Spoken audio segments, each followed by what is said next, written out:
Hello बच्चों, हम लोग आज स्टार्ट करने जा रहे हैं यूनिट एंड मेजरमेंट, है ना। इसके पहले हम लोग डिस्कस किए थे फिजिकल वर्ल्ड। तो फिजिकल वर्ल्ड आप लोग पढ़े होंगे और हम लोग वहाँ पर फिजिक्स का डेफिनेशन भी दिए थे कि फिजिक्स क्या है। तो फिजिक्स को हम लोग कहते हैं कि जब हम लोग फिजिक्स से स्टार्ट करते हैं तो कहते हैं कि it deals with physical quantity. जैसे ही हम लोग फिजिक्स के अंदर हम लोग जाएंगे तो वहाँ हमारा टर्म आएगा फिजिकल क्वांटिटी।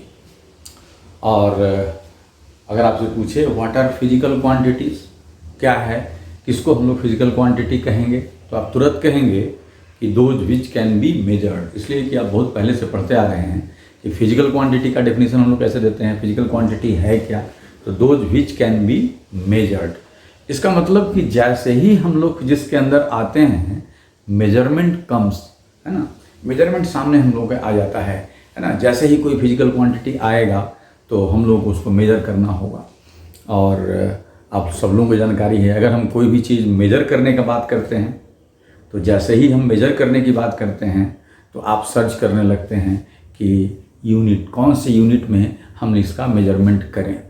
तो हम लोग इसी मेजरमेंट और यूनिट के बारे में आज हम लोग डिस्कस करने जा रहे हैं। लेट अस स्टार्ट ना, यूनिट एंड मेजरमेंट। तो हम लोग यहाँ पर स्टार्ट करते हैं। Unit and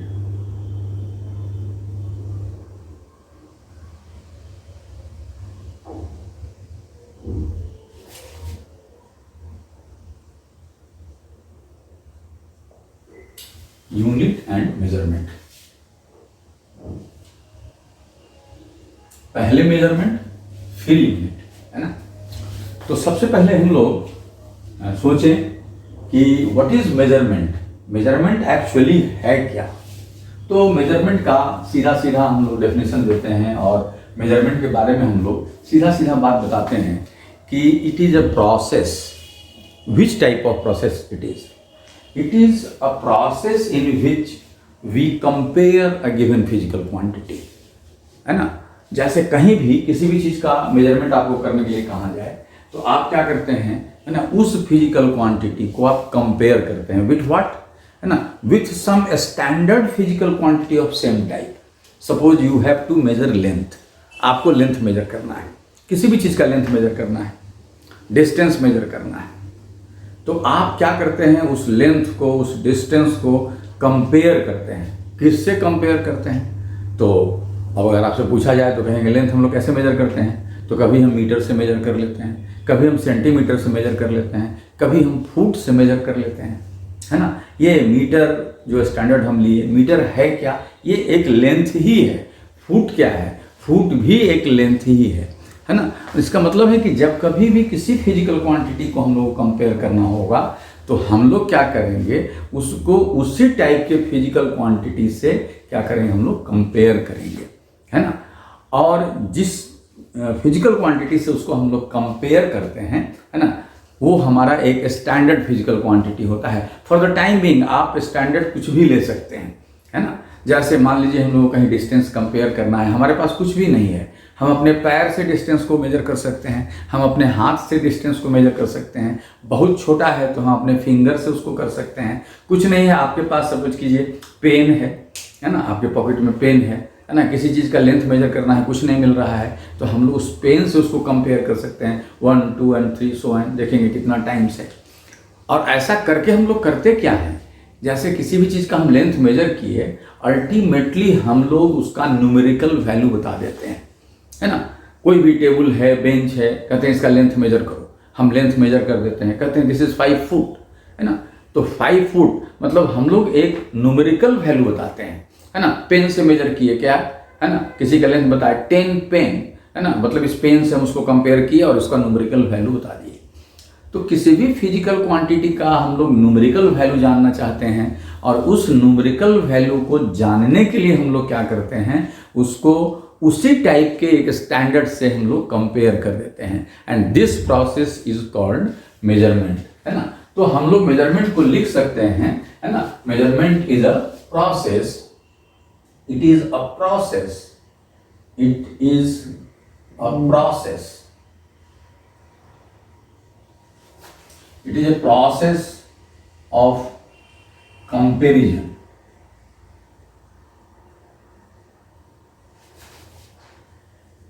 of a physical quantity, of a physical quantity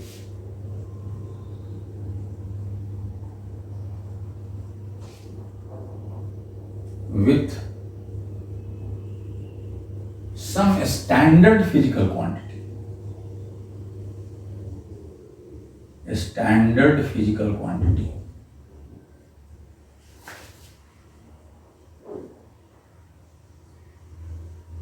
of same type,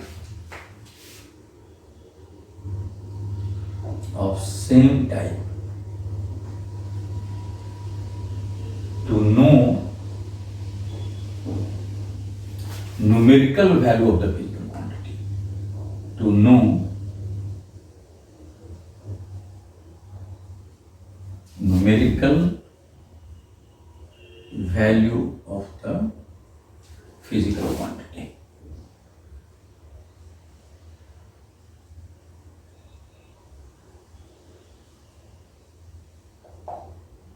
This is measurement, है ना?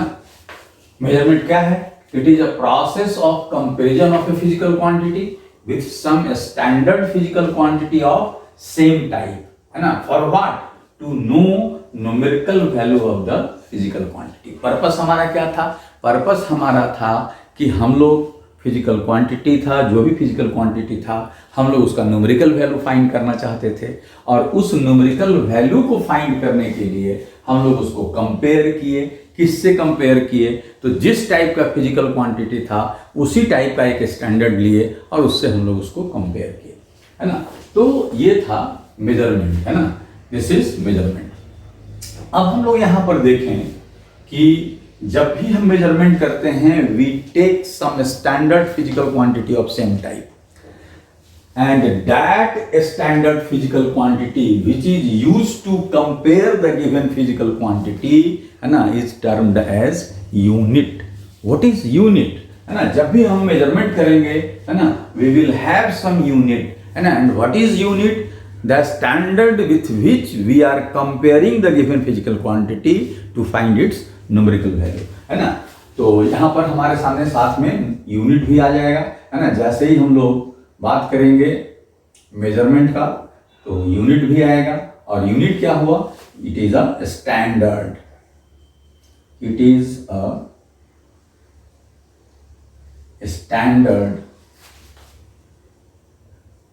with which we compare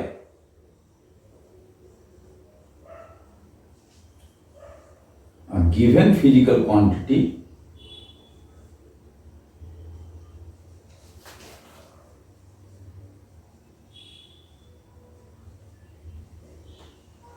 to know its numerical value.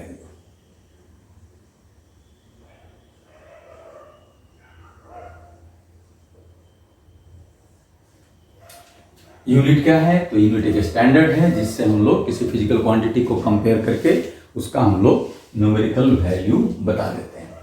अब हमारे पास यहाँ पर एक बात आ गया, यूनिट एंड न्यूमेरिकल वैल्यू। हम एक ही फिजिकल क्वांटिटी को अगर डिफरेंट स्टैंडर्ड से हम लोग कंपेयर करें तो we will get different numerical values, है ना? जैसे सिंपल सा चीज है, अगर हम लोग कहीं भी सपोज कीजिए कि आप किसी लेंथ को मेजर कर रहे हैं, सपोज कीजिए हम फॉर एग्जांपल यहाँ बात कर रहे हैं कि हम इस लेंथ को कंपेयर किए, है ना, इस लेंथ को हम मेजर किए, है ना, और हम मीटर से मेजर किए, मीटर से मेजर किए तो हम लोग ए बी का जो लेंथ था इसका न्यूमेरिकल वैल्यू लिखे, हम लोग लिखे 2 metre. This is one measurement. We have taken meter as a unit, meter as a standard. 1 metre को हम एक स्टैंडर्ड के रूप में यूज किए और हम लोग इसका मेजरमेंट किए, और सपोज कीजिए ये हमारा न्यूमेरिकल वैल्यू आ गया 2 मीटर, मतलब इट इज टू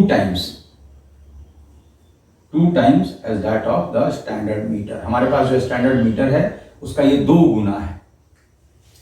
लेकिन अगर हम स्टैंडर्ड चेंज कर दें, छोटा स्टैंडर्ड, हमारे पास सेंटीमीटर भी होता है, हम इसी को सेंटीमीटर से भी कंपेयर कर सकते थे।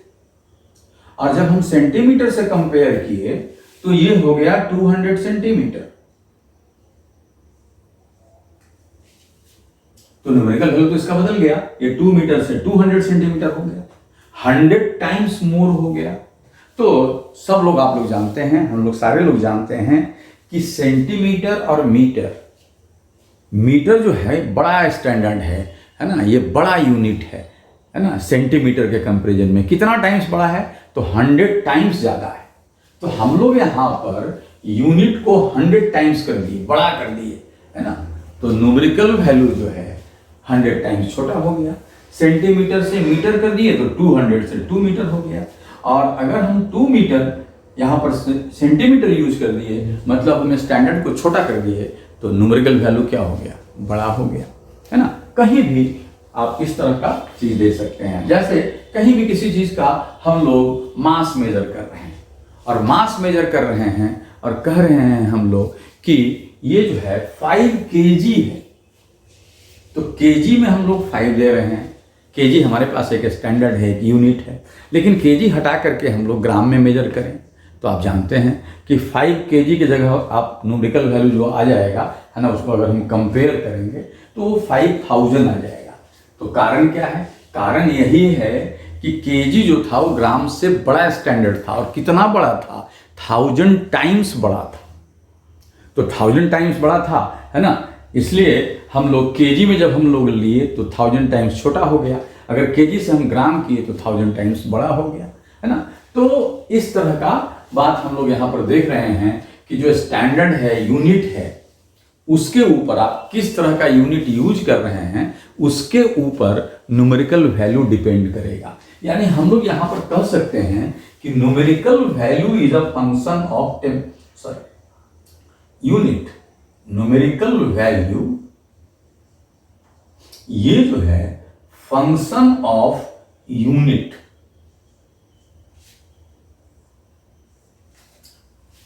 ये हमारा इंडिपेंडेंट वेरिएबल होगा। आप जो मन करे हो आप यूनिट ले सकते हैं, और आप यूनिट के अकॉर्डिंग ही आप किसी भी फिजिकल क्वांटिटी का न्यूमेरिकल वैल्यू लिखेंगे। जब आप कंपेयर करेंगे, है ना, स्टैंडर्ड चेंज करेंगे, अकॉर्डिंगली क्या होगा कि वहां न्यूमेरिकल वैल्यू चेंज कर जाएगा। और ये दोनों में रिलेशन कैसा है, ठीक है, ये फंक्शन है इसका, लेकिन फंक्शन कैसा है, तो न्यूमेरिकल वैल्यू को अगर हम n लिखें, यूनिट को अगर हम u लिखें, है ना, तो it is observe that n proportional to 1/u। ये यूनिट के इनवर्सली प्रोपोर्शनल है। अब रिलेशन भी देखे, है ना, 100 टाइम्स हम लोग इधर बड़ा कर दिए तो न्यूमेरिकल वैल्यू 100 टाइम्स छोटा हो गया। जितना टाइम्स स्टैंडर्ड बड़ा करेंगे, है ना, न्यूमेरिकल वैल्यू उतना ही छोटा हो जाएगा, है ना। और this means n into u, this is constant. एक ही फिजिकल क्वांटिटी के लिए आप सेवरल अलग अलग टाइप का यूनिट यूज कर सकते हैं, अलग अलग स्टैंडर्ड यूज कर सकते हैं, और अकॉर्डिंगली आपका न्यूमेरिकल वैल्यू चेंज करेगा, और ये रिलेशन वहां पर होल्ड करेगा, है ना। जैसे अगर हम लोग यूनिट सिस्टम चेंज कर दें, यूनिट हम लोग चेंज कर दें, न्यूमेरिकल वैल्यू भी चेंज कर रहा है, तो उसके लिए हम एक जनरल रिलेशन यहां लिख सकते हैं कि अगर हम लोग डिफरेंट यूनिट्स यूज कर रहे हैं, if we use different units, say u1 and u2 for same physical quantity, for same physical quantity, and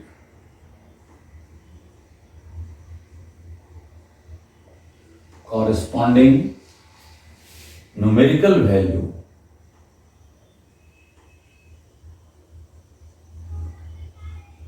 are n1 and n2, then हम लोग क्या लिखेंगे, n into u constant, it means n1u1 this is equal to n2u2।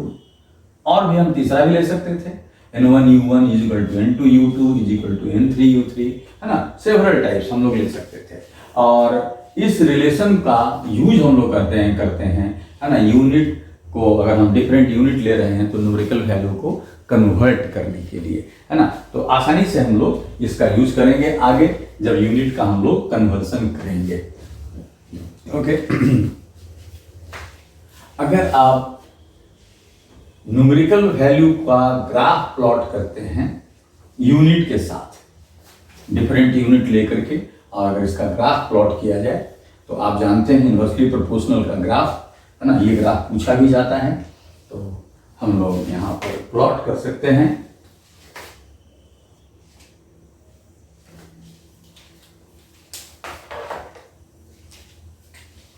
X axis पर हम यहाँ per unit ले रहे हैं और इधर हम लोग न्यूमेरिकल वैल्यू ले रहे हैं। इस एक्सिस पर यूनिट है और इस एक्सिस पर न्यूमेरिकल वैल्यू।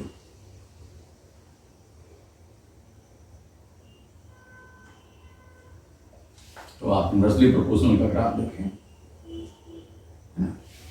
यूनिट सिंबॉलिकली अगर लिखें तो u दिस इज n, तो u वर्सेस n जो ग्राफ हम लोग को मिलेगा वो रेक्टेंगुलर हाइपरबोला मिलेगा।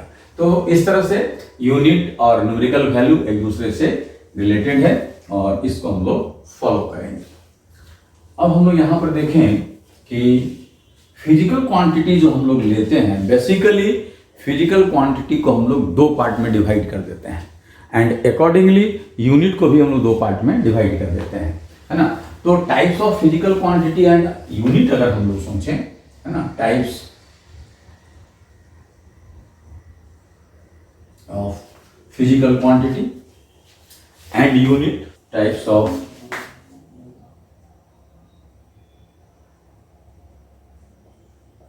फिजिकल क्वांटिटी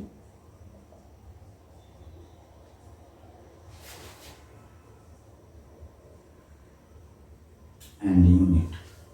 तो सारे लोग पढ़े होंगे, बहुत कॉमन चीज है ना। इसको हम लोग दो पार्ट में डिवाइड करते हैं। First one is fundamental physical quantity,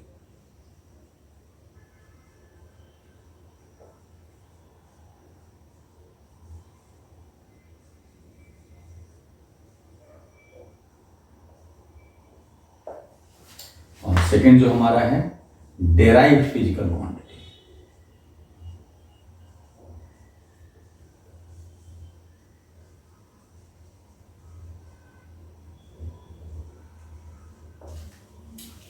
fundamental and derived. Fundamental का मीनिंग क्या होता है?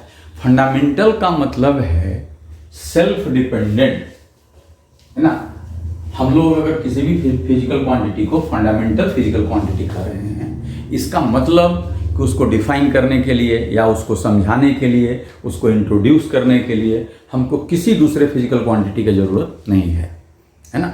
ऐसा कोई भी फिजिकल क्वांटिटी जो सेल्फ डिपेंडेंट हो, सेल्फ अंडरस्टूड हो, है ना, उसको बोलने से ही हम उसको समझ लेते हैं। उसको डिफाइन करने के लिए किसी और चीज़ का, दूसरे फिजिकल क्वांटिटी की जरूरत नहीं पड़ता है, तब उसको हम लोग कहेंगे फंडामेंटल फिजिकल क्वांटिटी। जैसे अगर आप लेंथ डिफाइन करते हैं, लेंथ को डिफाइन करने के लिए या समझने समझाने के लिए किसी भी दूसरे फिजिकल क्वांटिटी की जरूरत नहीं है।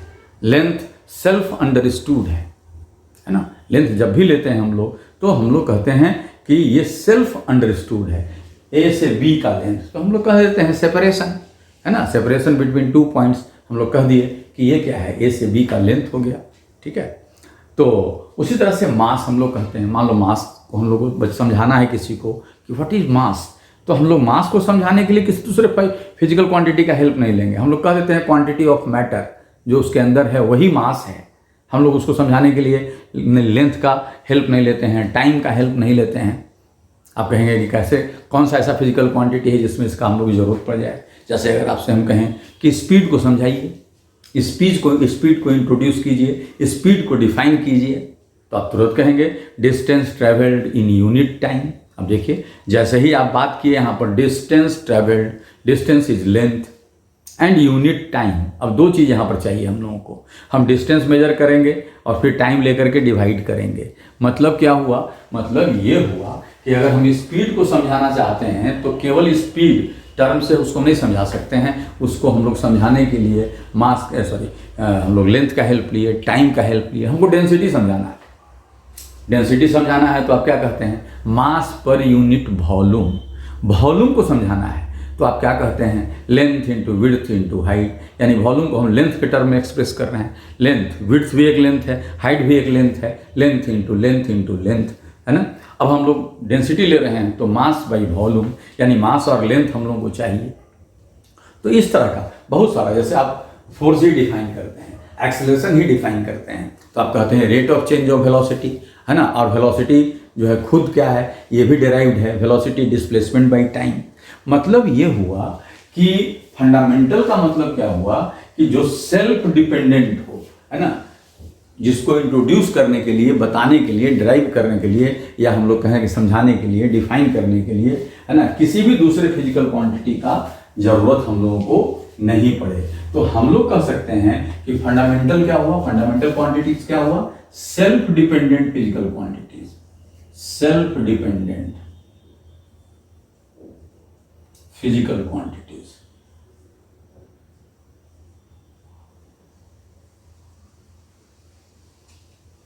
इसका मतलब ये हुआ कि इसके डेफिनेशन के लिए हम लोग को किसी दूसरे फिजिकल क्वांटिटी का हेल्प नहीं लेना पड़ेगा। That is those physical quantities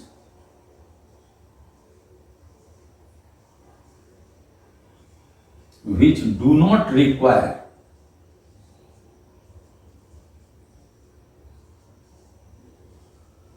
any other physical quantity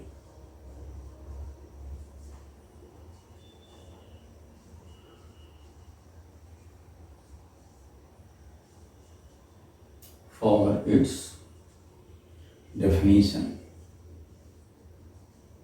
और इंट्रोडक्शन, है ना। ये सेल्फ डिपेंडेंट है, मास है, लेंथ है, टाइम है ना। बेसिक फंडामेंटल हम लोग यही लेंगे, मास, लेंथ, टाइम। लेकिन हम लोग अभी जब आगे पढ़ेंगे, हम लोग जब यूनिट सिस्टम का हमारा एलोब्रेशन हुआ पूरा, हम लोग वास्ट ऐसा ही सिस्टम लेने लगे, तो हम लोगों का फिजिक्स के अदर ब्रांचेज में भी, है ना, कुछ फंडामेंटल यूनिट का जरूरत पड़ा, जिसका हम लोग जिक्र करेंगे अभी। और डेराइव्ड फिजिकल क्वांटिटीज क्या हुआ, those physical quantities, those physical quantities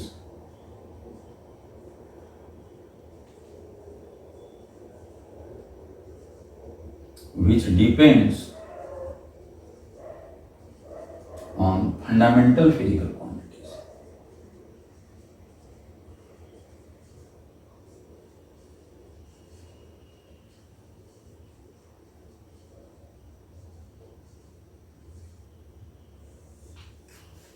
जो सेल्फ डिपेंडेंट है वो फंडामेंटल है, और जो फंडामेंटल के हेल्प से हम लोग उसको डिफाइन करते हैं, उसको इंट्रोड्यूस करते हैं, एक्सप्रेस करते हैं, तो उसको हम लोग कहते हैं कि ये डेराइव्ड फिजिकल क्वांटिटी है। ठीक है, तो फंडामेंटल में हम लोग किसको किसको लेते हैं, फंडामेंटल में हम लोग लेते हैं मास, लेंथ, टाइम। ट्रू जो फंडामेंटल फिजिकल क्वांटिटी है, मास, लेंथ, टाइम। लेकिन फिजिक्स का एक्सपेंशन बहुत ज़्यादा है, पहले हम लोग केवल मैकेनिक्स डील करते थे, है ना। अब हम लोग फिजिक्स का जो है ब्रांच बहुत सारा बढ़ा दिए हैं ना। आज हम लोग मैकेनिक्स डील करते हैं, थर्मोडायनामिक्स डील करते हैं, इलेक्ट्रोडायनामिक्स डील करते हैं, है ना, ऑप्टिक्स डील करते हैं, बहुत सारा ब्रांचेज है। तो हम लोग number of fundamental physical quantities यहाँ पर ज़्यादा लेते हैं, मतलब उसके टर्म में हम लोग दूसरे फिजिकल क्वांटिटी को एक्सप्रेस करेंगे। फंडामेंटल का मतलब आप ऐसे भी समझ सकते हैं कि in terms of which other physical quantities are expressed. तो फंडामेंटल में हम लोग क्या लेंगे, फंडामेंटल फिजिकल क्वांटिटीज,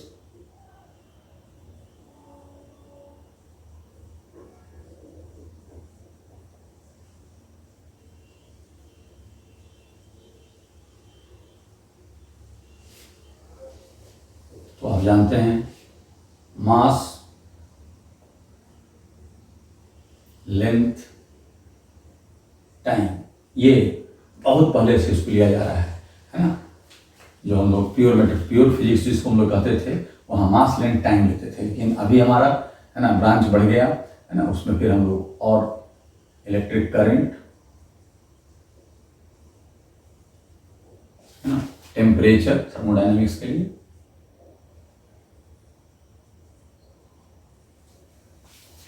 इसके आगे हम लोग चले जाएं, ऑप्टिक्स में चले जाएंगे तो लुमिनस इंटेंसिटी,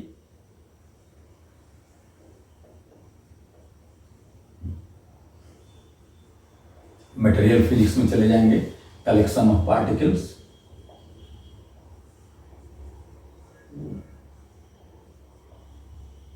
है ना।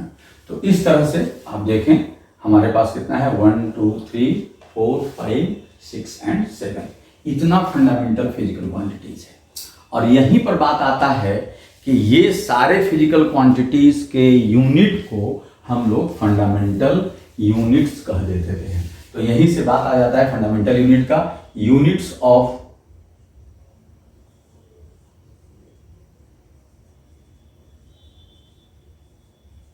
fundamental physical quantities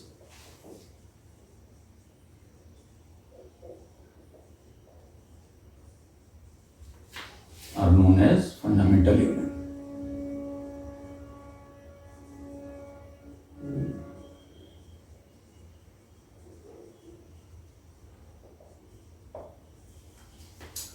और derived physical quantities, all others. Derived physical quantities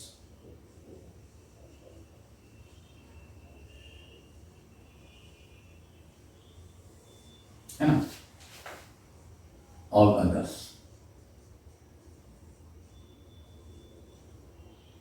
है ना। एग्जाम्पल के लिए आप बहुत सारे ले सकते हैं है ना, आप स्पीड ले सकते हैं, वेलोसिटी ले सकते हैं है ना, एक्सेलरेशन ले सकते हैं ना, एरिया ले सकते हैं, डेंसिटी ले सकते हैं, इतना ज़्यादा बहुत सारा है, डेंसिटी ले सकते हैं, फोर्स ले सकते हैं है ना, वर्क ले सकते हैं, बहुत सारा।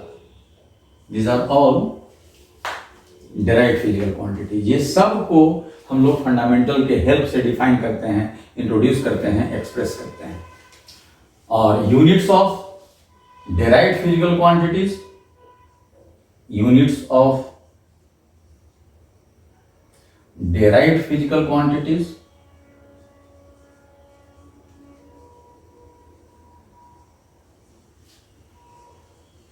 are known as derived units.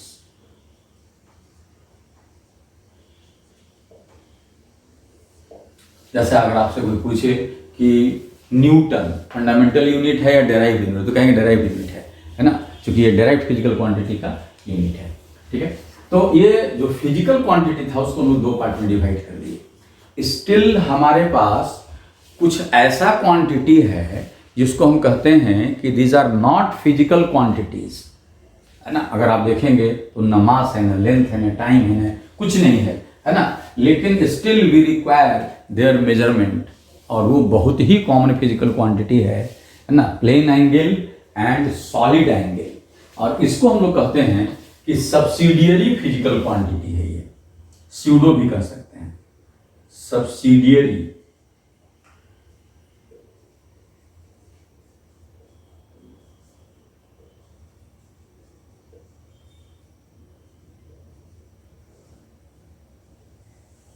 Physical quantity नहीं है, लेकिन हम लोग इसका मेजरमेंट करते हैं, है ना। वी हैव यूनिट, ठीक है। तो ये क्या है, फर्स्ट है प्लेन एंगल और सेकंड क्या है, सॉलिड एंगल। आपको याद होगा प्लेन एंगल जो हम लोग किए थे, theta is equal to L/R, और सॉलिड एंगल इसको हम लोग ओमेगा लिखते हैं, है ना। This is equal to DS cos θ/R²। इसको हम पढ़ेंगे बाद में, लेकिन ये हम लोग पढ़े हैं अभी। तो आप देखें यहाँ पर थीटा ये क्या है, length, radius is also length, length by length, है ना। इट हैज, है ना, नो डायमेंशन, ये कोई भी फिजिकल क्वांटिटी नहीं है ना, ये लेंथ बाई लेंथ कुछ नहीं मिलेगा। ds ये भी एरिया है और नीचे ये भी एरिया है, ये जो न्यूमेरिकल वैल्यू दे रहा है, तो ये एरिया बाई एरिया, तो ये भी कोई फिजिकल क्वांटिटी नहीं है, लेकिन फिर भी इसको हम लोग मेजर करते हैं, और है ना मेजरमेंट हम लोग करते हैं तो इसके लिए हम लोग यूनिट भी लेते हैं, और इसका यूनिट आप लोग याद कीजिएगा, है ना, ऐसा यूनिट प्लेन एंगल का हम लोग लिखे थे, है ना, रेडियन, और इसके लिए हम लोग यूज करते थे स्टेरेडियन, स्टेरेडियन, ये ऐसा यूनिट है ना, स्टेरेडियन एंड रेडियन। तो इस तरह से हम लोग क्वांटिटीज को इस तरह से हम लोग डिवाइड कर दिए, और उसके अकॉर्डिंग हम लोग यूनिट भी लिख लिए कि यूनिट कैसे हम लोग कहेंगे, फंडामेंटल क्या है और डिराइव्ड क्या है। अब हम लोगों को थोड़ा सा डिफरेंट यूनिट सिस्टम्स का भी जानकारी होना चाहिए, है ना। हम लोग कौन कौन सा यूनिट सिस्टम जनरली हम लोग यूज करते हैं, तो कुछ तो हिस्ट्री है, जैसे एफपीएस वगैरह बहुत पहले हम लोग यूज किया करते थे, लेकिन उसको हम लोग इंट्रोड्यूस यहाँ पर करेंगे, और कुछ और बात भी हम लोग उसके लिए कर लेंगे यहाँ पर। Now come to different unit systems.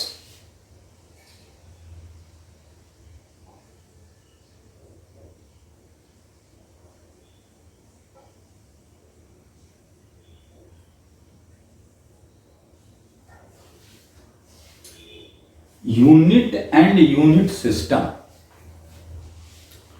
Unit system का मतलब ये कलेक्शन ऑफ यूनिट है। जैसे अगर आपसे पूछा जाए fundamental unit and fundamental unit system, तो ये अलग अलग चीज है। फंडामेंटल यूनिट तो आप पढ़ लिए, देख लिए कि जो फंडामेंटल फिजिकल क्वांटिटी होगा उसके यूनिट को हम लोग क्या कहेंगे, तो उसको हम लोग कहेंगे फंडामेंटल यूनिट कहेंगे। लेकिन फंडामेंटल यूनिट सिस्टम, अगर यूनिट सिस्टम की बात की जाए तो हम लोग तब देखेंगे क्या कि जो हम सिस्टम यूज कर रहे हैं, क्या उस सिस्टम में मतलब वो सारे यूनिट्स का यूज करके हम सारे फिजिकल क्वांटिटी को डिफाइन कर सकते हैं, सारे फिजिकल क्वांटिटी को इंट्रोड्यूस कर सकते हैं। अगर ऐसा है तो हम लोग कह देंगे कि ये जो सिस्टम हमारा है ये फंडामेंटल यूनिट सिस्टम है ना। जैसे अगर हम आपसे कहें फंडामेंटल यूनिट के बारे में, तो आप कहते हैं कि फंडामेंटल मास का यूनिट फंडामेंटल यूनिट है, लेंथ का यूनिट फंडामेंटल यूनिट है, टाइम का यूनिट फंडामेंटल यूनिट है। क्या मास और लेंथ का यूनिट ले करके हम एक फंडामेंटल यूनिट सिस्टम डिफाइन कर सकते हैं? तो नहीं कर सकते हैं, इसलिए कि सारे फिजिकल क्वांटिटी को मास और लेंथ के टर्म में हम एक्सप्रेस नहीं कर सकते हैं। हमको स्पीड डिफाइन करना है तो हमको लेंथ और टाइम आ गया, तो टाइम तो हम यहाँ यूज ही नहीं किए, है ना।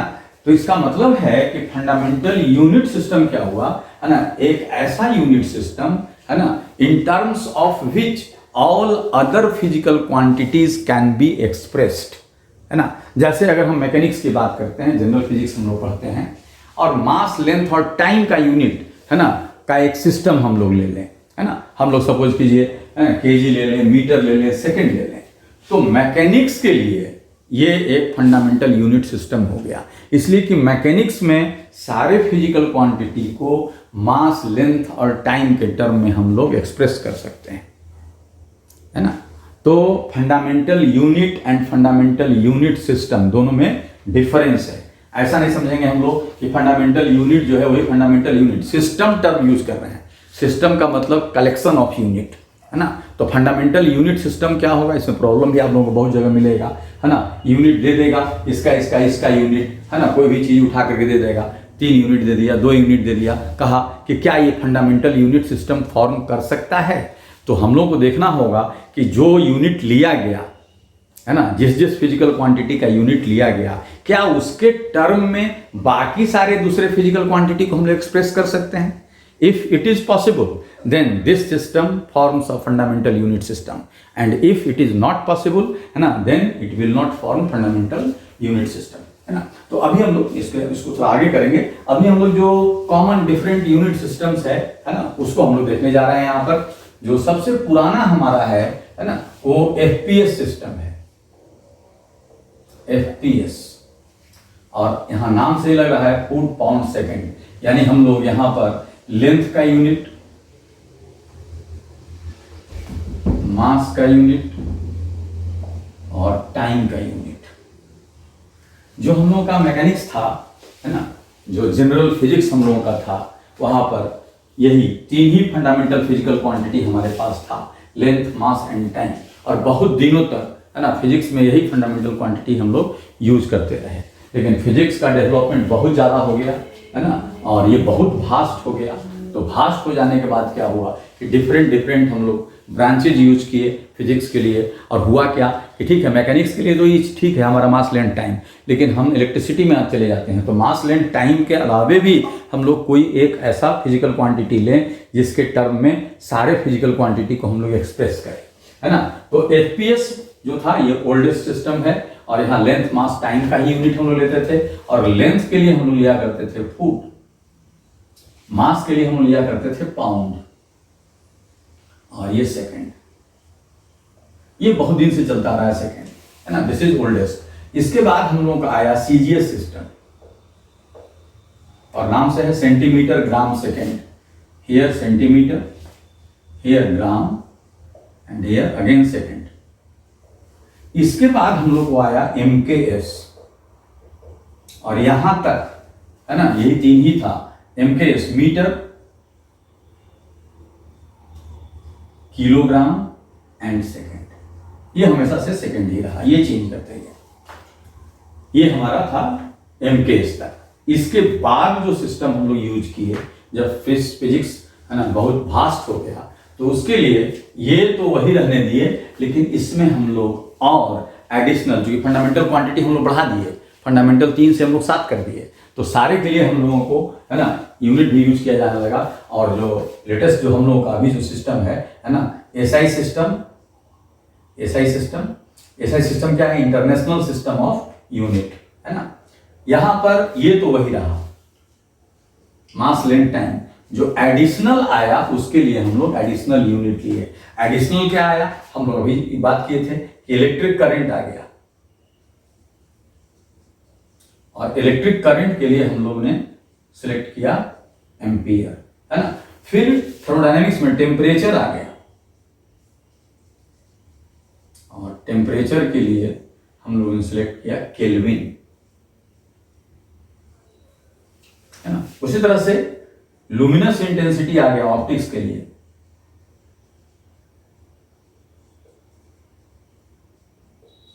और इसके लिए हम लोगों ने सिलेक्ट किया कैंडेला।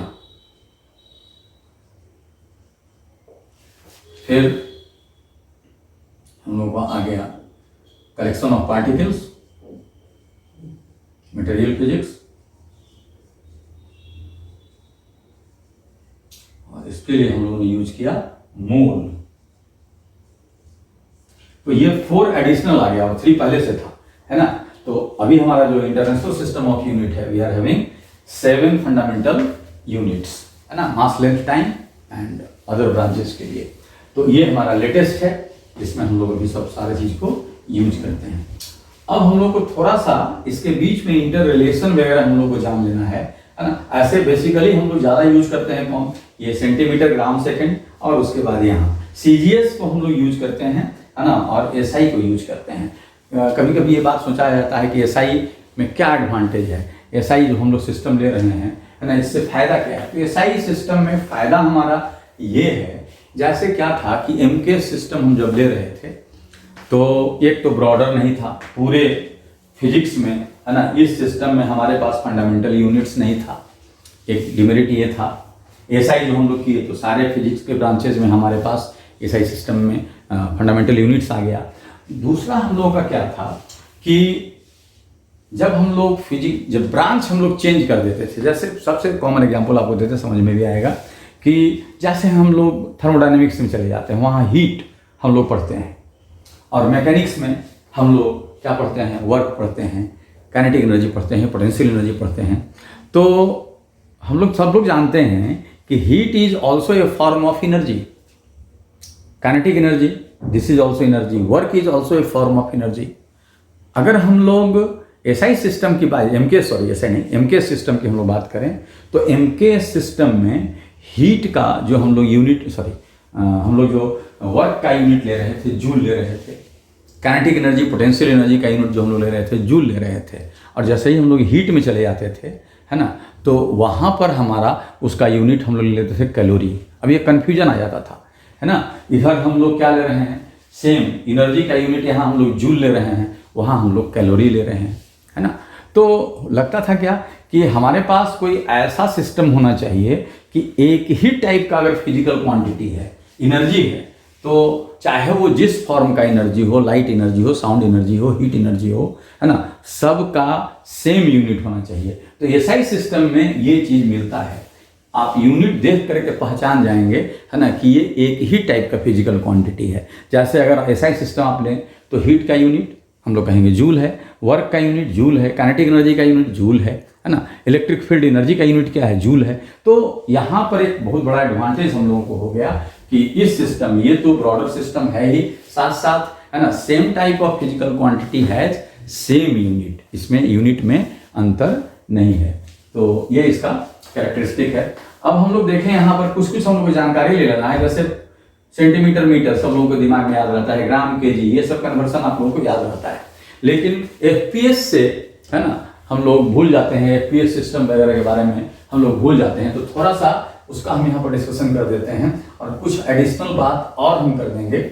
जैसे एफपीएस बिल्कुल अभी हम लोग नेगलेक्ट करते हैं, आजकल बच्चा लोग उसको नहीं पढ़ता है, लेकिन आपको पता होगा यूएस वगैरह में एफपीएस, है ना, पाउंड वगैरह चलता है ना, यार्ड चलता है, माइल चलता है, गैलन चलता है ना। तो ये सब चीज़ हम लोगों को समझना है। जैसे अगर आपसे पूछ दे कि 1 पाउंड कितना होता है,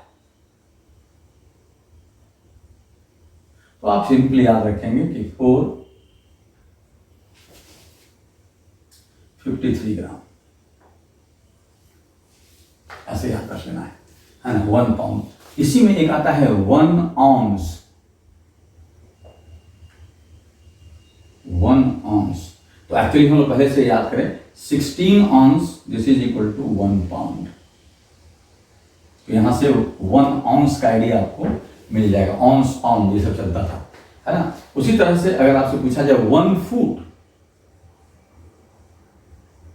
तो 1 फुट आप लोग पढ़े हैं 12 इंचेज, ये कॉमन है। एंड 1 इंच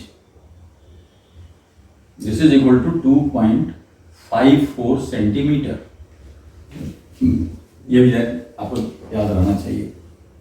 एक एफपीएस में 1 यार्ड आता है, 1 यार्ड दिस इज 3 फुट, है ना, 3 फुट। और इसी को हम लोग 3 फुट और 36 इंचेस भी लिख सकते हैं, 1 यार्ड। फिर एक 1 माइल, माइल टर्म भी आता है, यार्ड। और माइल वाला आप लोग पढ़े हैं बच्चे, जब आप लोग थे तो आपको पढ़े थे 5 माइल्स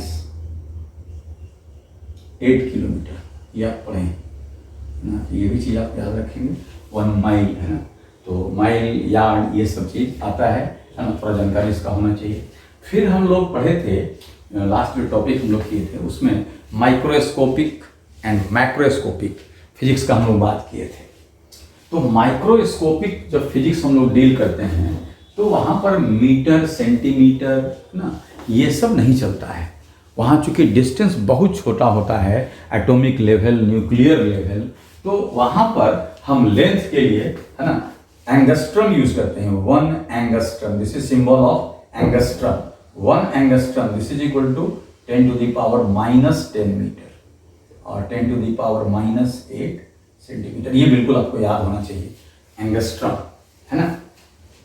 उसी तरह से हम लोग न्यूक्लियस का सरफेस एरिया अगर निकालना है तो हम लोग यूज करते हैं 1 barn, this is 10 to the power -24 metre square. ये भी आपको याद रखना है ना, इसका भी जरूरत पड़ता है। फिर टाइम का बहुत छोटा यूनिट है। टाइम का बहुत छोटा यूनिट हम लोग कहाँ यूज करते हैं, बाद में आप लोग पढ़ेंगे या केमिस्ट्री में पढ़े भी होंगे कि जब हम लोग किसी भी एटम को हीट करते हैं, है ना, तो उसमें का इलेक्ट्रॉन हायर एनर्जी लेवल की तरफ जाता है। एक जो परमानेंट रहता है 0 केल्विन पर, है ना, उसको हम लोग कहते हैं ग्राउंड स्टेट, है ना। लेकिन जब एनर्जी देते हैं तो वो हायर एनर्जी लेवल में चला जाता है, जिसको हम लोग कहते हैं एक्साइटेड स्टेट। ओके, तो जब एक्साइटेड स्टेट में है, एनर्जी देंगे तो एक्साइटेड स्टेट में जाएगा, छोड़ देंगे फिर तो फिर से वो ग्राउंड स्टेट में आएगा। मतलब एक्साइटेड स्टेट स्टेबल नहीं होता है, वहाँ पर जो इलेक्ट्रॉन है वो बहुत कम टाइम के लिए रहता है, और उस टाइम को एक्सप्रेस करने के लिए हम लोग एक छोटा सा टाइम डिफाइन करते हैं, shake, 1 shake, this is equal to 10⁻⁻8 second. फिर आप लोग पढ़े होंगे एस्ट्रोनॉमिकल यूनिट, है ना, लाइट ईयर, है ना, ये सब हम लोग पढ़े। तो लाइट ईयर क्या है? लाइट ईयर जो है, लाइट ईयर ये डिस्टेंस का यूनिट है। Light year distance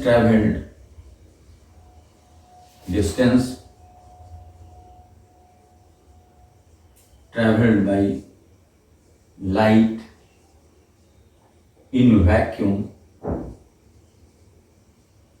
in 1 year, है ना।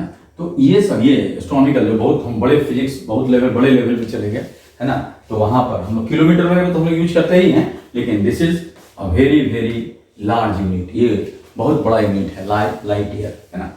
उसके बाद हम लोग एस्ट्रोनॉमिकल यूनिट भी यूज करते हैं, 1 astronomical unit AU, this is mean distance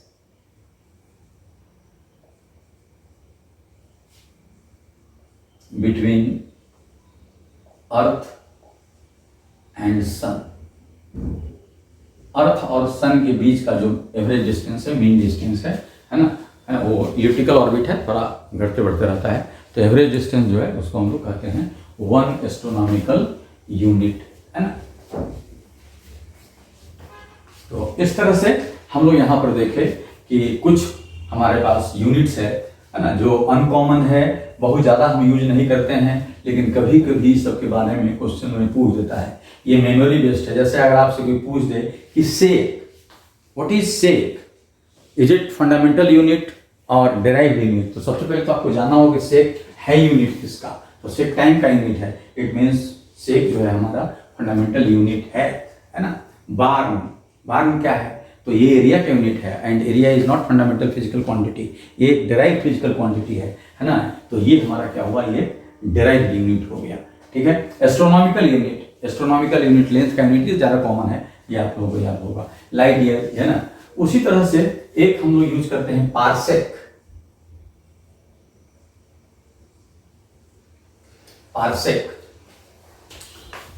parsec क्या है, ये भी एक पार्सेक भी जो हमारा है, ये एक डिस्टेंस का यूनिट। आप लोग पता है कि सेकंड भी सेकंड भी जो है हमारा एंगल का एक यूनिट है ना।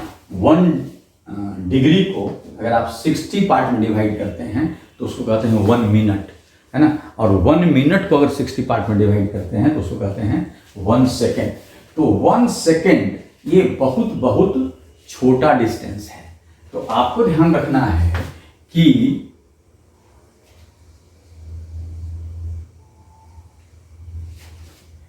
कितने डिस्टेंस से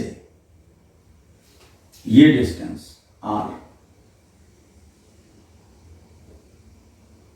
L और ये थीटा,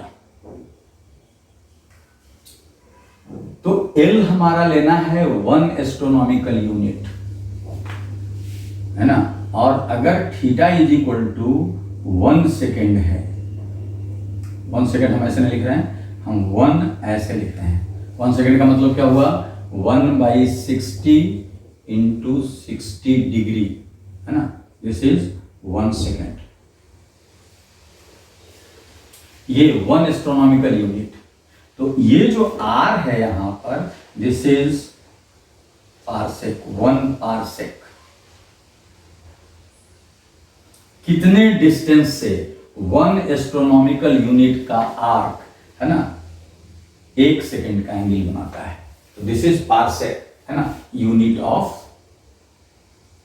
लेंथ। और कौन सा length, very very very large length, है ना, ये बहुत बड़ा डिस्टेंस है ना। तो ये सब चीज हम लोगों को याद रखना है। एक और हम लोग यूज करते हैं, Chandrasekhar limit.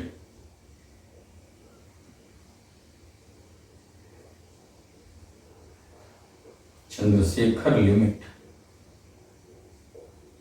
This is unit of mass.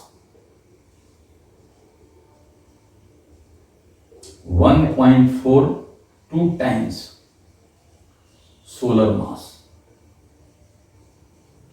सन के मास का 1.42 टाइम्स मास, है ना।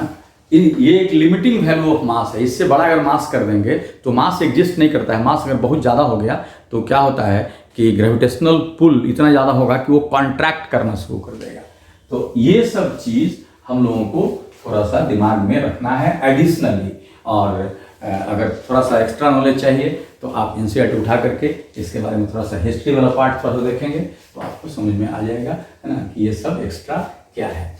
फिर और हम लोगों को देखना है इसमें, आप लोगों को याद करने के लिए हम कहेंगे कि प्रीफिक्सेस जो है, प्रीफिक्सेस जो है बहुत जरूरी है। प्रीफिक्सेस में कैसे हम क्या कहेंगे, जैसे आप लोग मिली, सेंटी, डेसी, डेका, है ना, किलो, हेक्टो, ये सब पढ़ते थे। तो प्रीफिक्सेस आप लोगों को याद होना चाहिए, है ना। और हम यहाँ पर इसको लिखेंगे नहीं क्योंकि सारे बुक में ये अवेलेबल है ना। प्रीफिक्सेस कहाँ से हम लोग को स्टार्ट करना है ना।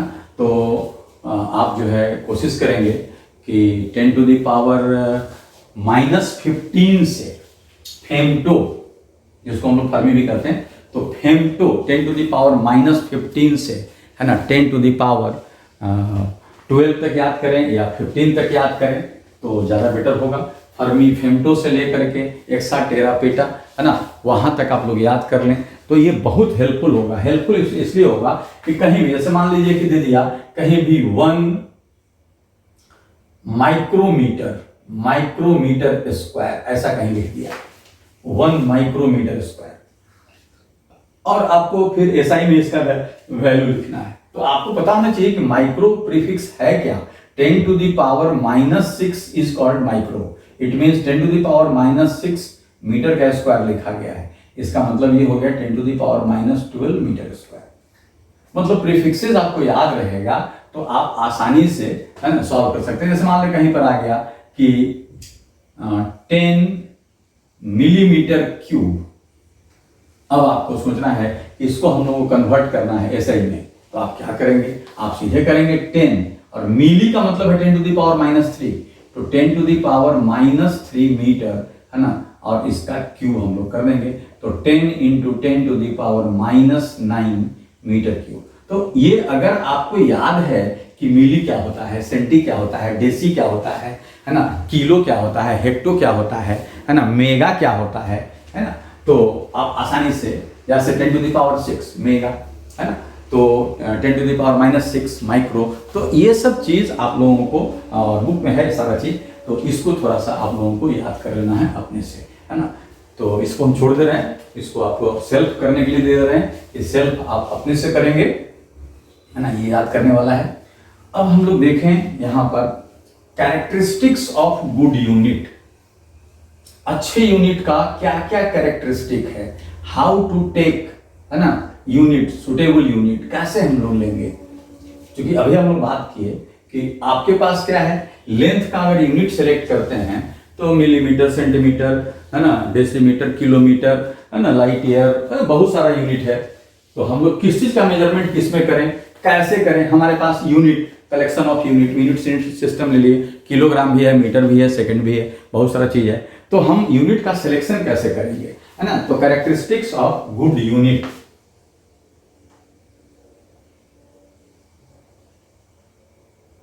Characteristics of good unit, point wise हम लोग करेंगे। ये सबसे पहले हम लोग ध्यान क्या रखते हैं, जो आप डेफिनेशन में पढ़े, unit should be of same type. ये बहुत जरूरी है, इसके बिना तो हमें यूनिट कर ही नहीं सकते। जैसे अगर आपसे कोई पूछे कि मीटर यूनिट है कि नहीं जी, तो आप बोलेंगे हाँ मीटर यूनिट है ना।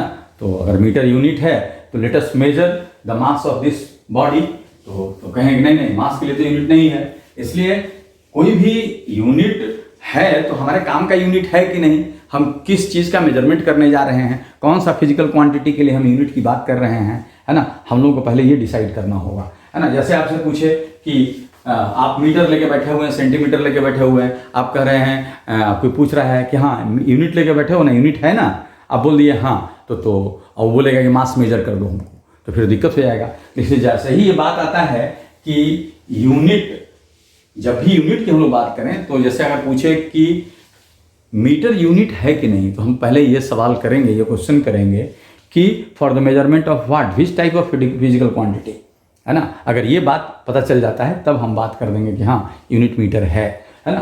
तो इसका मतलब है ये नेसेसरी है। पहले जब डेफिनेशन हम लोग लिए थे, जब हम मेजरमेंट का डेफिनेशन कर रहे थे, है ना, तो वहीं पर हम बोले थे कि मेजरमेंट के लिए ये मस्ट है कि जो हमारा जो स्टैंडर्ड होना चाहिए, that must be of same type.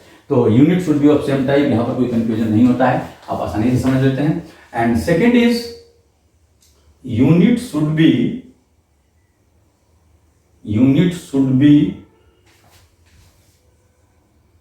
Of suitable order. Unit should be of suitable order, ये भी बहुत जरूरी चीज है ना।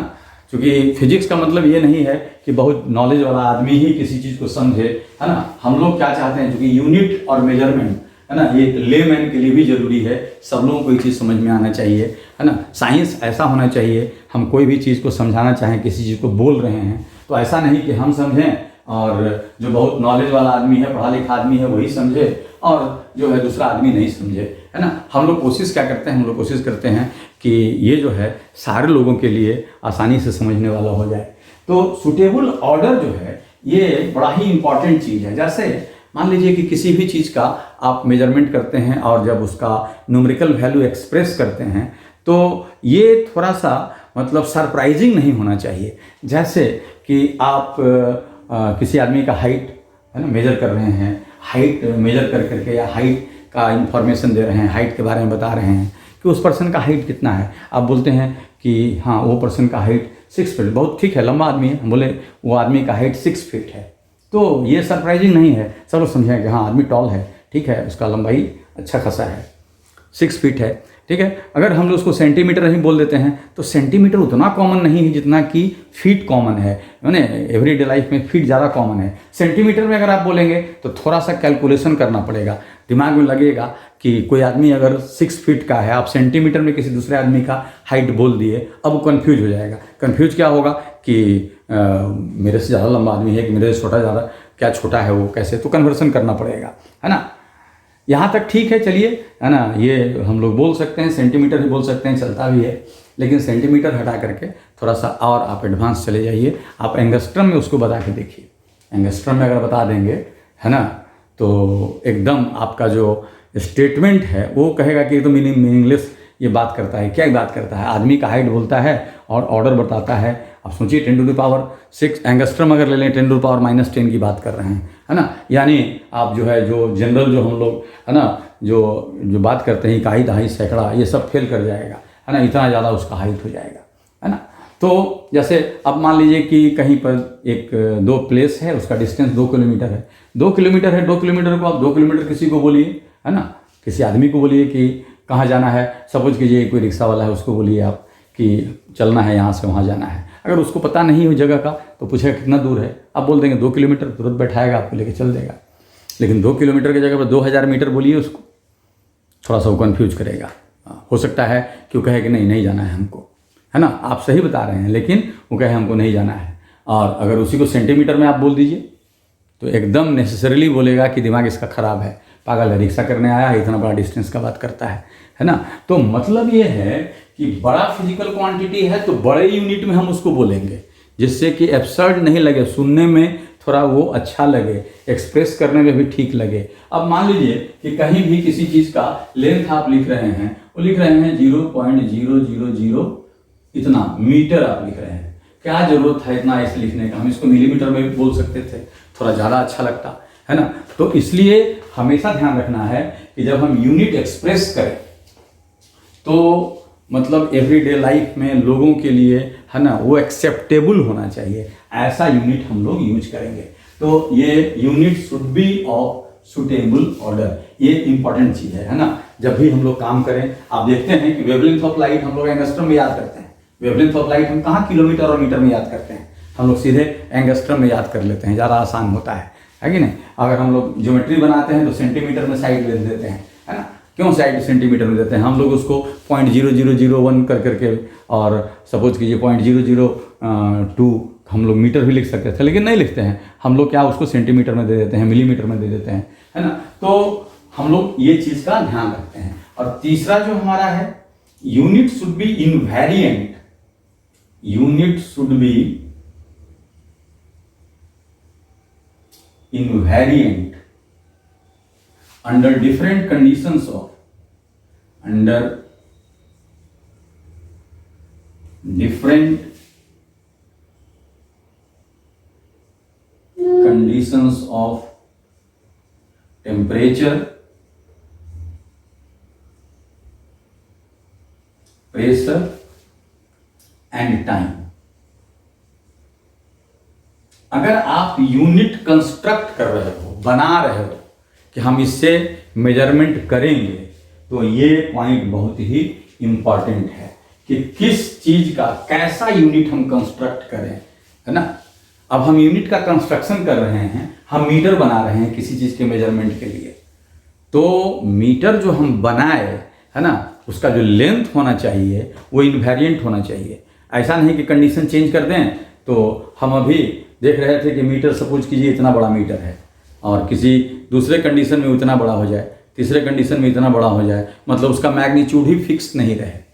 केजी ले रहे हैं, क्वांटिटी जो है ना, वो टाइम के साथ वेरी करने लगे। जैसे आइस का हम केजी बना दें तो ठीक है, अभी हम 1 केजी बना दिए, 1000 ग्राम ले लिए, है ना, लेकिन कुछ देर के बाद वो मेल्ट करेगा और छोटा हो जाएगा, है ना, कुछ देर के बाद गायब भी हो जाएगा, है ना। तो टाइम का फंक्शन हो गया, टेम्परेचर का फंक्शन हो गया, ठीक है ना। हम लोग रबड़ का मीटर बना दिए, रबड़ का मीटर बना दिए, ठीक है, कोई खींच के मेजर कर दिया तो 1 मीटर से 1.5 मीटर हो गया, 1 मीटर से 2 मीटर हो गया, है ना, वो उसको कंप्रेस कर दिया, थोड़ा छोटा हो गया।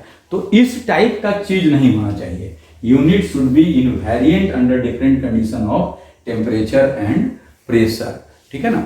जैसे मान लीजिए हम मेजरमेंट के लिए, अब मेजरमेंट के लिए हम लोग किसी आदमी का हाथ यूज कर देते हैं, है ना। वो आदमी सपोज कर लो ग्रोइंग है, कोई बच्चा है, उसका हम लोग हाथ से यूज कर दिए, मेजरमेंट कहीं कर दिए कि हाँ चलो 10 हैंड हुआ, 10 फीट हो गया, और उसी को फिर हम लोग ले आए 5 साल के बाद, उसका पैर बड़ा हो गया, जो मेजरमेंट है वो गड़बड़ हो गया, छोटा हो गया।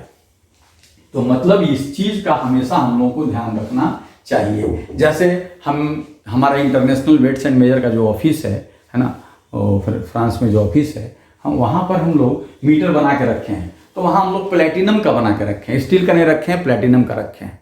तो इस उम्मीद में हम रखे हैं कि स्टील का जो कोफिशिएंट ऑफ थर्मल एक्सपेंशन है वो ज़्यादा होता है ना, वो जो वेदर का टेम्परेचर का उस पर इफेक्ट होगा, है ना। अगर हम लोग सपोज कीजिए प्लेटिनम लेते हैं तो उसका कोफिशिएंट ऑफ थर्मल एक्सपेंशन बहुत कम है, टेम्परेचर चेंज करने से उसके लेंथ में बहुत कम चेंज आएगा, है ना। लेकिन और भी हम लोग बहुत सारा बात कर सकते हैं। वहाँ पर एक ब्रास का बना हुआ है, ब्रास का एक मतलब सैंपल है जिसका मास है 1 kg। तो इस तरह से हम लोग बनाते हैं कि वो जो है जो जिस पर कि टेम्परेचर, प्रेशर और टाइम का इफेक्ट नहीं हो। टाइम का इफेक्ट नहीं हो का मतलब ये भी इम्पोर्टेंट चीज़ है। टाइम का इफेक्ट जैसे मान लीजिए कि अभी हम लोग बात की, जैसे जो कोई ग्रोइंग कोई चीज़ है, तो ग्रोइंग कोई चीज़ है तो उसको हम लोग प्राइमरी स्टैंडर्ड मतलब स्टैंडर्ड नहीं बना सकते हैं, ठीक है। तो ये, लेकिन ये दोनों ज़्यादा इंपॉर्टेंट है ना। ये यूनिट जब आप कंस्ट्रक्ट कर रहे हैं तो वहाँ पर जरूरी है। और फोर्थ वाला जो है, unit should B reproducible. Unit बनाने में ये भी ध्यान रखा जाता है, यूनिट शुड बी रिप्रोड्यूसेबल।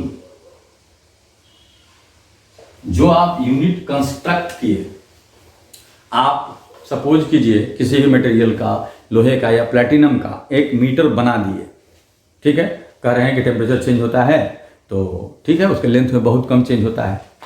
लेकिन कहीं ऐसा हो जाए कि वो जो आप प्लेटिनम का बना के रखे हैं उसको कोई चुरा लिया, है ना, किसी भी कारण से वो गायब हो गया, वहाँ पर एक एटम बम गिरा दिया, वो जो है मेल्ट कर गया। अब उतना ही बड़ा आप कैसे बनाएंगे एग्जैक्टली उतना बड़ा, वो तो संभव नहीं है क्योंकि वो तो ख़त्म हो गया। तो हम लोगों को कोई ऐसा चीज़ नहीं रखना है कि एक बार गायब हो जाए तो फिर वो दोबारा हम बना ही नहीं सके, है ना। जैसे फुट का जो कहानी है, फुट का मतलब होता है पैर, पैर का मेजरमेंट। तो बहुत पुराने ज़माने में जैसे ड्यूक, आप लोग नाम सुने होंगे, है ना, FPS सिस्टम में आता था फुट। तो वहाँ पर जो छोटे छोटे कस्बे का जो वहाँ पर का जो राजा होता था, है ना, उसको लोग ड्यूक कहते थे। तो उसको ऑनर देने के लिए क्या किया जाता था कि उसके पैर का स्टैंडर्ड माप ले लिया जाता था और उसी से उसके इलाके में मेजरमेंट होता था। लेकिन मान लो ड्यूक ख़त्म हो गया, कोई दूसरा ड्यूक आ गया, है ना, या वो ड्यूक मर ही गया, कुछ भी हो गया, अब दूसरा ड्यूक आ गया, उसका पैर का मेजरमेंट तो दूसरा है, तो ये तो उसको तो रिप्रोड्यूस नहीं कर सकते हैं दोबारा, वो पैर को हम कैसे बना करके रखेंगे, है ना। तो हुआ कि इस टाइप का अगर हम कहीं कोई स्टैंडर्ड ले लेते हैं तो ये बहुत सारा हम लोग को कन्फ्यूजन क्रिएट कर देगा। इसलिए अभी जो हम लोग ध्यान रखते हैं, जो मॉडर्न सिस्टम हम लोगों का है ना, उसमें हम लोग ऐसा चीज़ लेते हैं, किसी भी चीज़ का ऐसा हम लोग प्रॉपर्टी लेते हैं या ऐसा हम लोग फिजिकल क्वांटिटी लेते हैं, है ना, जो कि हर जगह अवेलेबल है और उस पर टेम्परेचर, प्रेशर, टाइम कभी भी कहीं जहाँ मन करे हम जब चाहें तब उसको हम लोग बना सकते हैं। जैसे लेंथ का हम लोग बात किए, तो लेंथ ऐसा नहीं है कि फ्रांस में जो मीटर है, इतना बड़ा मीटर रखा हुआ है, वही स्टैंडर्ड है ना। हम लोग क्या करते हैं कि वेवलेंथ ऑफ लाइट के टर्म में मीटर को हम लोग डिफाइन कर देते हैं। Red light of krypton, krypton का जो रेड लाइट है उसका पर्टिकुलर वेवलेंथ है, वो वेवलेंथ किसी भी चीज़ पर डिपेंड नहीं करता है ना। फ्रांस में जहाँ जहाँ मन करे क्रिप्टन का लाइट आप प्रोड्यूस कीजिए और उसका वेवलेंथ हर जगह हर टेम्परेचर पर एक ही रहेगा। आपको मीटर बनाना है, सपोज कीजिए कि 10 लाख वेवलेंथ आता है 1 मीटर में, तो कहीं भी हो, फ्रांस में हो, इंडिया में हो, अमेरिका में हो, कहीं हो, 10 लाख वेवलेंथ हम लोग को 1 मीटर बनाना है। एक रॉड रख दिए, देखे वहाँ 10 लाख वेव प्रोजेक्ट करके देखे कितने दूर में आता है, वही 1 मीटर हो गया, ये प्राइमरी स्टैंडर्ड हो गया, है ना। उसी तरह से हम लोग मास के लिए भी क्या करते हैं, मास के लिए ऐसा नहीं कि वहाँ पर जो रखा गया है इतना बड़ा वही 1 kg होगा, क्या होगा, उससे हम लोग मतलब नहीं है। हम लोग जानते हैं प्योर वाटर का डेंसिटी 4 डिग्री सेंटीग्रेड पर 1 ग्राम पर cc होता है।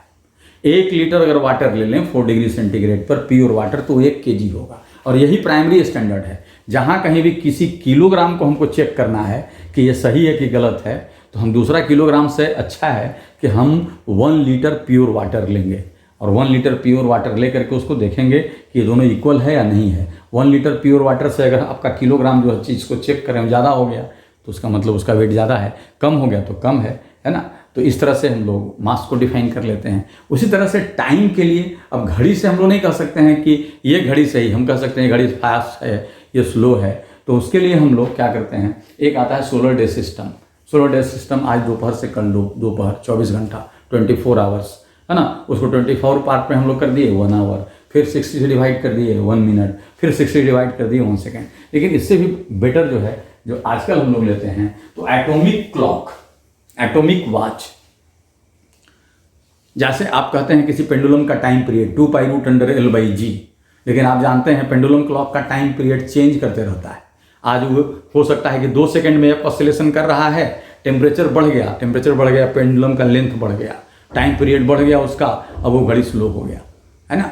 तो कारण क्या है, लेंथ वेंथ बढ़ने का जो मतलब है, क्यों ऐसा लेंथ चेंज करता है। तो हम लोग जानते हैं कि अगर क्या हम लोग हीट करें एटम को तो एटम बड़ा हो जाता है, नहीं, एटम के बीच में जो स्पेस है ना, वो टेम्परेचर चेंज करने से चेंज करता है, इंक्रीज करता है, और जिसके कारण क्या होता है, लेंथ बढ़ जाता है। टेम्परेचर घटा दिए, लेंथ घट जाता है ना। तो हम लोग क्या करेंगे, हम लोग क्या कर, अगर एटम का ही अगर हम लोग ऑसिलेशन सोचें तो एटम का तो लेंथ फिक्स रहता है, तो एटम का जो टाइम पीरियड ऑफ ऑसिलेशन है वो टेम्परेचर पर डिपेंड नहीं करेगा, प्रेशर पर डिपेंड नहीं करेगा, आज कल सब जगह सब समय वही रहेगा।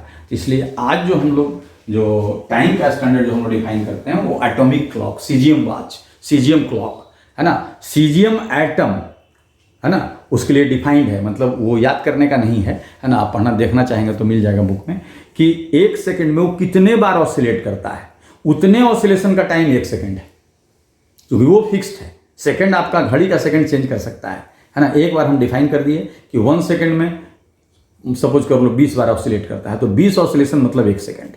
ऐसा नहीं कि 1 सेकंड में 20 बार ऑसिलेट करेगा। हम घड़ी को फास्ट कर सकते हैं, स्लो कर सकते हैं। तो ये सब हम लोगों का यूनिट के बारे में थोड़ा सा जानकारी था, है ना। हालांकि ये जो है हम लोग इधर उतना ज़्यादा नहीं जाते हैं ना, ये 2 पॉइंट पर हम लोग ज़्यादा कॉन्सेंट्रेट करते हैं जब हम फिजिक्स पढ़ते हैं। फिजिक्स पढ़ने के समय में ये दोनों बात पर है ना, सेम टाइप तो लेते ही हैं हमेशा, सुटेबल ऑर्डर का हम लोग ध्यान रख देते हैं, और ये प्रैक्टिकल पर्पस के लिए, तो ये चीज़ आप ध्यान रखेंगे। तो ये सब था थोड़ा सा यूनिट का इंट्रोडक्शन, है ना, मेजरमेंट, व्हाट इज मेजरमेंट, है ना, उसका इंट्रोडक्शन। और अगले क्लास में हम लोग मेजरिंग इंस्ट्रूमेंट के बारे में पढ़ेंगे, जो कि ज़्यादा इंपॉर्टेंट है, जहाँ से जी में भी और आपके नीट में भी क्वेश्चन हमेशा मिलता ही है मेजरमेंट से, है ना। तो मेजरिंग इंस्ट्रूमेंट में हम लोगों को 2 पर ज़्यादा ध्यान देना है ना। एक है वर्नियर कैलिपर और दूसरा है स्क्रू गेज, और उससे रिलेटेड और भी हम बात करेंगे कि मेजरिंग इंस्ट्रूमेंट से रिलेटेड कौन कौन सा टर्म है ना। तो ये हम लोग नेक्स्ट क्लास में स्टार्ट करेंगे। ओके, आज इतना ही पर हम लोग स्टॉप करेंगे।